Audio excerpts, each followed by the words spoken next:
can tell that March is definitely right around the corner. Good evening, everyone. Playoff basketball is just a couple of days away, and a couple of games had a playoff-like feel to them tonight in Marquette County. We begin in Marquette, where the Redmen took on Ishpeming. First quarter, Connor Brazo's three attempt is going to lip out there from the far wing. However, Fayez Grzoulis puts it right back up and in to give Marquette an early 2-point lead. For the Hematites, Luke Kuliu drives to the hoop where he finds Ozzy Hakkarainen right by the basket. Ozzy with the finish of the nice bounce pass. Back the other way, Marquette moves the ball around the horn. Brett Beauchamp with the soft touch from downtown ties things at 5 apiece. For Ishpeming, Ozzy Corp had a little bit of real estate on the far wing. Corp elevates and hits it for a 2-point lead. Time winding down in the first. Brett Beauchamp could not get the finger roll to go, but there's Grzoulis beating everyone to the ball. Grzoulis had 24 points. Marquette trailed by as many as 16 in the fourth, but they outscored Ishpeming 21-3 in the final 8 minutes to get the win. Iron Mountain scored 22 points in the fourth quarter to come back and beat rival Kingsford tonight by 10. Carson Wonders and Daniel Harrington each scored 20 points in that game. Negaunee won at Gladstone 55-45.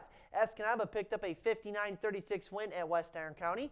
Westwood, your winner, 61-51 over Gwinn. Luke Gray scored a game-high 24 for the Pats. Forest Park behind 21 from Austin Carlson won at Norway. Calumet held off Lance for the 45-39 W at home.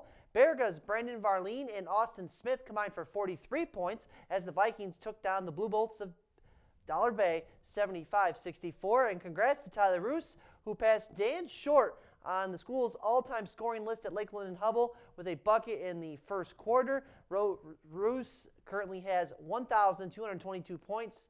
1,228 points, I should say, with 4 regular season games plus the playoffs to go. Brett Playson scored 29 as the Lakes are now 16-0 with a 32-point win over Ewan Trout Creek. Back to the highlights. Well, we still have a couple scoreboards to get to. Chassell over Ontonagon 67-56. Jeffers over Watersmeet 60-55.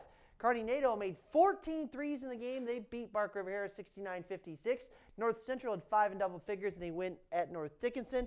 And Munising behind a big game from Colin Emmel, 80-35 the final. Back to the highlights. Brandon Sager and the Miners were up 4 points in the third quarter against Gwinn. When I arrived, the Miners added to their lead right away. Courtney Klickner from the right side of your screen drills the tray.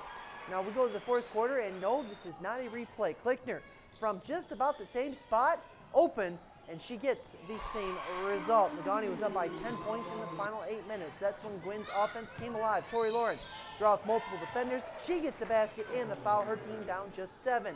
Later, off another inbounds play, Lauren can't get the jumper to go, but Ellie Olsen there with the rebound and the putback with her left hand, cutting the deficit to 6. A few minutes to go, tied at 51. Lauren finds Tiara Taylor for 2 of her 14 points and 11 rebounds. Gwinn led 53-52 with 7 seconds to go. Negaunee with a chance to win it. Alita Johnson has an open look for the win, and it's a little long. Gwinn picks up the win, no pun intended, 53-52 the final. Just a couple of other girls' games to talk about tonight. Westwood won at home by a touchdown, 40-33 over West Iron County. And Forest Park, behind 5 3-pointers made by Abby Nyland, all in the third quarter, defeated Rapid River. Just one high school hockey game to report. It was Calumet 3, Houghton 2.